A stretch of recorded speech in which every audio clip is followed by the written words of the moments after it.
tuwing nangingilala ka ng babae, make sure na kapag kinakausap mo ito o habang nag-uusap kayo, ay kakausapin mo siya ng para bang casual lang o para bang close na kayo. Okay, kumbaga, ang mindset mo bago mo kausapin yung babae na gusto mong kilalanin o kuha mo ng contact info ay dapat ang iniisip mo ay magkakilala na kayo noon pa. Okay, kumbaga close kami nito. Kakilala ko ito. Para nang sa gayon, kapag kinausap mo itong babae na ito, ay ang dating o ang lumabas na energy o oras sa iyo ay parang matagal na kayong magkakilala. Okay, kumbaga, ang gusto ko kasi mangyari ay makita niya o maipakita mo sa kanya at ng mga tao sa paligid na hindi kayo stranger sa isa't isa. Kasi nga, tandaan ninyo, kapag inisip mo na stranger ito o hindi mo pa kakilala itong babae na ito, then baka ang maging utak mo o laman ng utak mo o yung maging diskarte mo ay parang hindi nga kayo magkakilala, baka mailang ka, okay? Baka mahiya ka, okay? O kaya sabihin nating baka mangyari niyan ay nervousing ka pa. Okay, kasi nga hindi mo ganun kakilala itong babae na ito. And also at the same time, baka ang maging dating nito sa babae ay maging isang nakakahiya o sabihin nating kapanibagong sitwasyon yung ginagawa mo sa kanya o binibigay mo sa kanya sa moment na nag-uusap kayo. Okay, kaya nga dapat makita ng ibang mga tao doon, lalong-lalo na pati itong babae na ito, na magka-close kayo para hindi siya mahiya. Okay, para sabihin nating para makisakay lang siya doon sa bagay na gusto mong mangyari sa inyo. Okay, yung pangingilala mo sa kanya, para makiride lang siya. Okay, kumbaga, habang kinakausap mo siya, yung body language mo, yung tono ng boses mo, okay, yung volume ng pananalita mo, o yung boses mo, dapat yan umaakma sa sabihin nating intention mo na dapat parang nga kayong magkakilala na matagal na. Okay, parang close kayo. Okay, yung tipong kapag kausap niyo, hey, kumusta? Mag-isa ka? O kaya, busy Anong ginagawa mo dito? May kasama ka? Okay, kumbaga, close kayo. Okay, hindi parang naiilang ka o nahihiya ka sa kanya kasi hindi nga kayo magkakilala. Okay?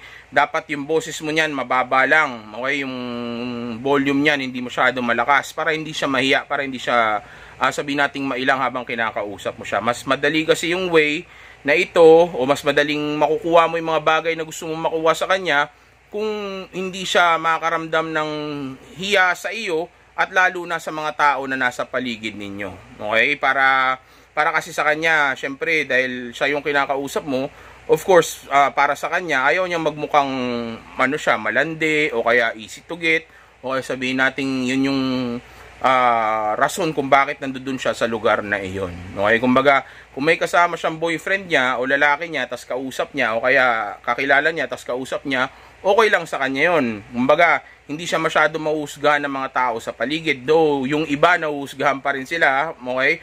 Pero, still, hindi siya mahuhusgahan ng ganong kabigat kung kasama niya talaga yung kasama niya. Kung magkakakilala niya talaga ito.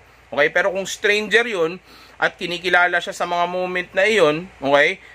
Then, of course, lalo na kung may boyfriend dito, okay? Of course, may ilang talaga yon kasi nga, parang ang dating nun ay nakikipaglandian siya sa isang tao na hindi niya kilala. Okay? Kaya nga, importante nang maipakita mo sa madla at lalong-lalo na sa kanya ay parang closed kayo. Okay? Kumbaga, matagal na kayo magkakilala. Make her feel comfortable. Okay?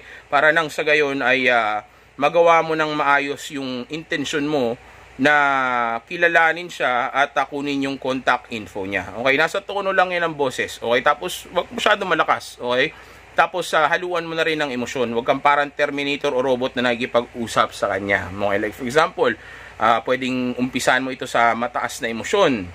Pag may nakasalubong kang babae sa sa let's say sa mall o kaya sa kalsada, 'di ba? Like for example, ang init-init, 'di ba?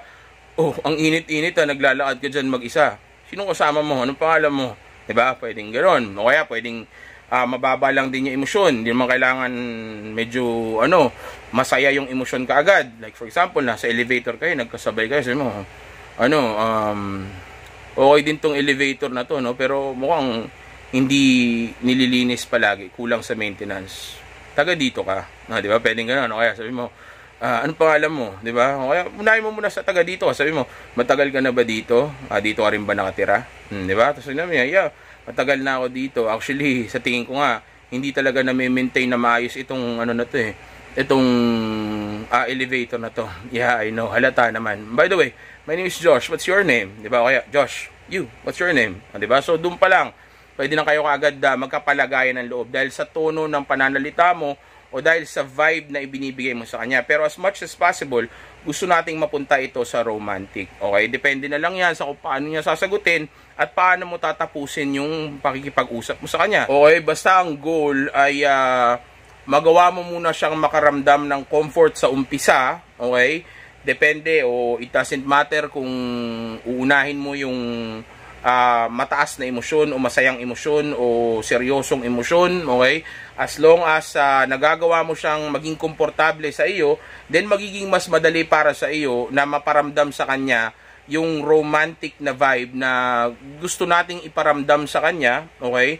Na may kasamang of course seduction sa way ng pananalita mo o mga lines na gagamitin mo o mga words na gagamitin mo sa kanya habang kausap mo siya at lalong-lalo na kapag niyaya mo na siya ng date at kapag lumabas na kayo. Pero pagdating sa sa approach, ang number one na goal mo talaga dyan is maging komportable sa iyo yung babae habang kinakausap mo siya, okay? Dahil yan lang yung only way para magtiwala siya sa isang katulad mo na stranger para sa kanya. Okay? Dahil kung hindi siya magtitiwala sa iyo o hindi siya maging komportable, then napaka-imposible na ibigay niya sa iyo yung attention niya, yung pangalan niya at yung contact info niya dahil nga hindi kanya kilala. Okay? So para kahit paano ay makuha mo yung gusto mong bagay sa kanya, then napaka-importante na maging komportable siya at pagkatiwalaan kanya sa mga moment na iyon. And ang isang bagay na makakatulong sa iyo dyan ay yung pagpaparamdam mo nga sa kanya na close na kayo. Tandaan nyo, ang babae ay emotional, hindi sila logical, okay?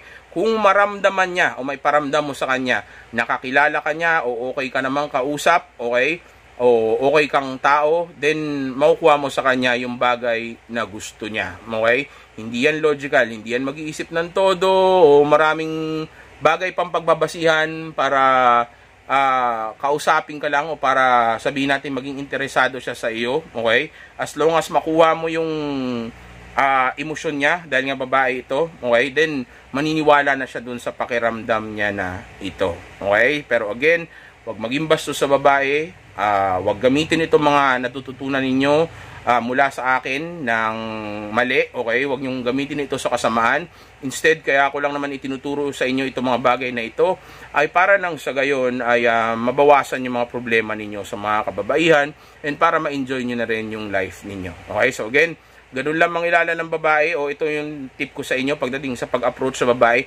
Make her feel comfortable, make her feel na close kayo, okay? Tapos ipakita mo rin sa mga tao sa paligid na magkakilala kayo ng babaeng kinakausap mo para makaramdam nga siya ng comfort and tiwala, and also at the same time para hindi siya mailang o makaramdam ng anxiety o para hindi siya sabihin nating hindi siya yung para bang mapahiya nga, okay, o mawirduhan sa sitwasyon na mayroon kayo habang kinikilala o kinakausap mo siya. Tanda mo, stranger ka, okay? Kaya napaka-importante na hindi siya makaramdam ng strange na feeling, okay, habang kinakausap kanya. Enjoy! Ingat! Stay alpha!